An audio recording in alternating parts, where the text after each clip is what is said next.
I actually like pineapple pizza. Oh, I do. I do. Thank you so much for being here on Pizza and Politics. It's awesome to have you. So just kind of diving right in, we'll just start off with what's the biggest misconception about how politics or your job works? Well, I'm not sure that people really understand how hard people work to get the job, and then when they get there, they want to do it. And people sometimes think of politicians as in a negative sense.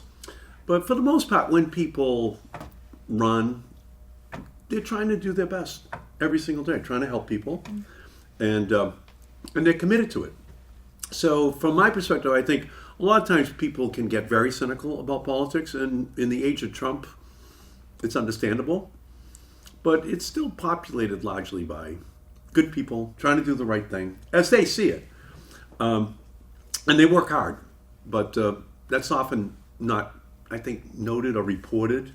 But I would say in general, and the same thing is true, by the way, at the state level and at the local level. You know, people take it seriously. They run for office and they want to see government work well. What's the most rewarding part of your job?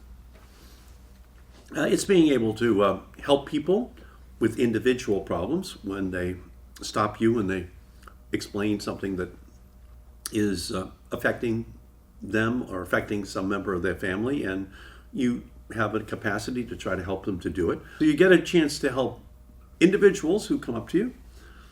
They might have a problem, might be an immigration problem, might be a social security problem, but you can also help the society at large, you know, to curb gun violence, to reduce the power which the fossil fuel industry has over the politics in our country. going off of that, what's something that you've worked hard on and you're proud of? Well, I get an opportunity to do a lot of great things. You know, my mother passed away from Alzheimer's, and she was a brilliant woman. There really, at that time, was no hope for finding a cure. And right now, 5 million people in the United States have Alzheimer's. 5 million. And my father, he was a milkman for the Hood Milk Company. He drove a milk truck, and the right arm of a milkman is double-sized. And so he said to me, you know, it was an honor, Eddie, that your mother married me, and we should keep your mother here in the living room so that she never has to go to a nursing home. So we worked hard. We worked hard to accomplish that goal, but there's just millions of families that don't have the right arm of a milkman to be able to accomplish something like that. So we need to find the cure. So I've been successful in passing the laws, which now set 2025, only 5 years from now, as the goal for finding the cure for Alzheimer's before 15 million baby boomers wind up with it. That's 15 million families that will have that one disease. It will be unprecedented. So just this year, an additional $350 million was added to the National Institutes of Health budget, which really turns it into the National Institutes of Hope. You know, and now it's $2.8 billion just this year, 2020, which will be spent on trying to find the cure. And I expect that number to just keep going up. And I'm committed to doing it really through my father, because I could see how hard he worked. But he's representative of all the families in America that have Alzheimer's in one of their family members. And so I'm proud of that legislation, which I was able to get passed, which sets the goal for finding the cure for Alzheimer's. And it's something that, as a senator, you know, it gives me the ability to try to work through the political system to get those laws on the books. What are some of the most common forms of assistance that your office offers to the public? Well, right now, I would say that a very high percentage are immigration cases. We get a lot of calls on immigration so that we can be enlisted in the cause of those families to try to help them to become citizens or to protect them against the crazy policies of Donald Trump. He just announced in the last couple of days that he's going to have the Customs and Border Protection agencies, not along the Mexican border, but he's going to bring them to Boston. And that's going to terrorize a lot of families. A lot of families who are immigrants that a knock on the door in the middle of the night might result in a mother and father being separated from their children. So those immigration cases are right at the top of the list, but it's also people who might be veterans and they need help with the VA. It might be people who are older who need help with Social Security or Medicare. It might be someone who is applying for a small business administration loan and they just need help in navigating through the system.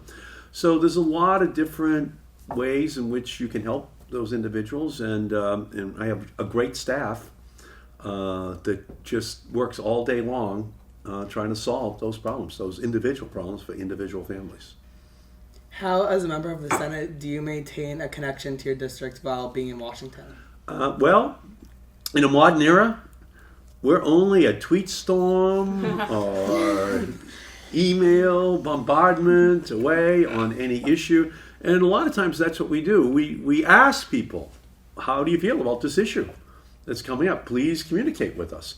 And it's so easy in the modern era that it's able to just traverse that distance between Boston and Washington very simply with phone calls, emails, texts, tweets, Facebook postings that people use in order to communicate with me. And so I have a pretty good idea, almost instantaneously, what people up here in Massachusetts are thinking about on just about every issue. How do you include young people in your policy making? Well, I have a very robust internship program.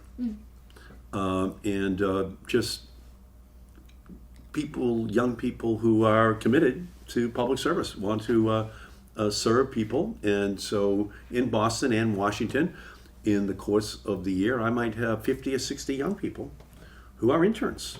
Maybe someday you might want to be an intern in my office. And so I learn from them, but also, for example, on climate change. So I work with the Sunrise Movement. These young people who have risen up, to support the Green New Deal, which I introduced with Alexandria Ocasio-Cortez just 1 year ago, which has now revolutionized the way in which people view this climate issue. But young people have shown up. There were 10,000 young people on Boston City Hall Plaza in September to support the Green New Deal. A lot of them were Sunrise, advocates. And so through all these different connections, I have an opportunity to talk to people who are in school still and get informed as to their view as to how I should be handling these issues. For example, I walked with 50,000 young people from Roxbury to Boston Common on a gun safety rally just about a year and a half ago. And I talked to the young people the whole way, and they actually didn't want the senator to speak. They only wanted kids who were in grammar school, middle school, high school, college to be speaking, which is great. And then I learned their attitudes about these issues as well. So I try my best to stay informed, to stay in contact with young people on all the issues that they care about.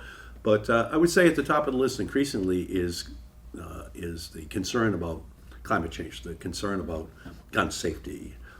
And a lot of times it's the burden of student loans as well, the impact that has upon a young person's ability to be able to go to the school that they got into or to even stay on the career path that they had intended, because they can't, because now they have to take jobs that just make it possible for them to pay back the loans rather than allowing them to follow the career path which they had originally intended. How are you working to make government more accessible to people it might historically have not been accessible to? Well, I'll give you a good example. I was the chairman over the telecommunications industry, and I was able actually to mandate in 2010 a law which said that every wireless device in the United States has to be totally accessible to the deaf and blind communities in the United States. And that standard is now universal across the whole world. Actually dramatically enhances the ability for that community then to communicate, to make their views known. And it actually gives them more power to make sure that we deal with issues that they are concerned with. So that's an example of a way in which I was able to take our laws look out over at the electronics industry, which was a little bit hesitant. But since I was chairman, I was able to pass the law. And by the way, when that law passed, it was signed by Barack Obama, and I was standing next to Stevie Wonder, who was my principal outside advocate on that issue. And now it's in every wireless device pretty much in the world, and I'm very proud of that. So now we also asked some students from our high schools to submit some questions that they wanted to ask. So Tal's just going to read some of those out. Okay, so the first question is from Gabriel, and he asks, would you support lowering the voting age to 16? Well, I know there's a real movement going on right now in Somerville and Cambridge to lower the voting age to 16. And, you know, in a lot of ways, if you think about it, it makes a lot of sense. Who's most impacted by gun violence? Who's most impacted by climate change? So I think it's heading in that direction, especially at the municipal level, where the decisions made in schools, the local ordinances that have a profound impact upon young people are right there, and it can be influenced by 16-year-olds, 17-year-olds, as well as 18-year-olds and older. So I'm increasingly believing that that's the direction in which we have to be going. So the next question is from Kate, and she asks, the Massachusetts legislature recently signed a bill promoting civics education. Is this something you think would be good at a national level? I think in the age of Donald Trump, without question, we need young people across the country to understand their government better and understand the role that they can play in impacting it. Mm-hmm. We need higher civic literacy in our country. We need young people to understand what their government does, but also how they can impact positively what their government does. And so, yes, absolutely. And again, we're a special state, but we need what we do to be spread across the whole country. That would be what I would say is the direction we should be going in. We need national civic engagement education all across our country. For our final question, we really appreciate you taking the time out of your busy schedule to talk to us about government. And you kind of spoke to this already, but why do you think students should take the time out of their busy schedules to learn about government and these issues? The United States, from its origins, has depended upon the new generation arriving and making the changes that are necessary. And your generation is next in line. And there are a lot of issues that have not been resolved yet.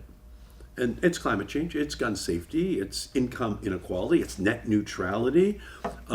There's just so many issues that have to be dealt with, and Donald Trump sometimes I think creates a new issue every day, for minorities, for immigrants, for those who are most vulnerable. And so your generation has a responsibility to step up, to get involved and make a difference. And I see it. It's happening. I have never seen a generation with this level of energy. It's exciting to see how involved, how committed, how idealistic this generation is. We're going through a funny period where nostalgia for a time that never existed is replacing the idealism that we need to solve the problems of today. But for the poor, the sick, the elderly, the disabled, minorities, immigrants, the climate, the past is just a memory and the future is the hard reality. And we need you to arrive, like the cavalry coming over the hill, the new army, saying we're going to solve these problems. And I thank you all so much for everything you're doing to accomplish that agenda. Thank you. Well, thank you so much. Enjoy your pizza. Thank you. Yeah. Manja.